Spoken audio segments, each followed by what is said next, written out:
Chapter 3. Now the serpent was more subtle than any beast of the field which the Lord God had made. And he said unto the woman, Yea, hath God said, Ye shall not eat of every tree of the garden?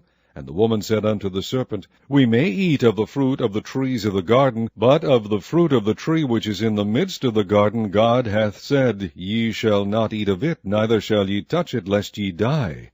And the serpent said unto the woman, Ye shall not surely die, for God doth know that in the day ye eat thereof, then your eyes shall be opened, and ye shall be as gods, knowing good and evil.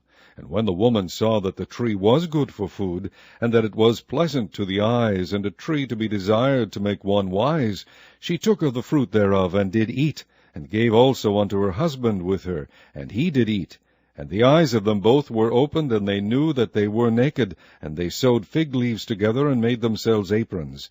And they heard the voice of the Lord God walking in the garden in the cool of the day. And Adam and his wife hid themselves from the presence of the Lord God amongst the trees of the garden.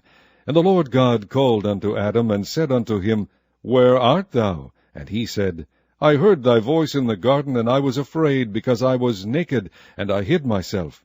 And he said, Who told thee that thou wast naked? Hast thou eaten of the tree whereof I commanded thee that thou shouldest not eat? And the man said, The woman whom thou gavest to be with me gave me of the tree, and I did eat. And the Lord God said unto the woman, What is this that thou hast done? And the woman said, The serpent beguiled me, and I did eat. And the Lord God said unto the serpent, Because thou hast done this, thou art cursed above all cattle, and above every beast of the field. Upon thy belly shalt thou go, and dust shalt thou eat all the days of thy life. And I will put enmity between thee and the woman, and between thy seed and her seed. It shall bruise thy head, and thou shalt bruise his heel. Unto the woman he said, I will greatly multiply thy sorrow and thy conception. In sorrow thou shalt bring forth children, and thy desire shall be to thy husband, and he shall rule over thee.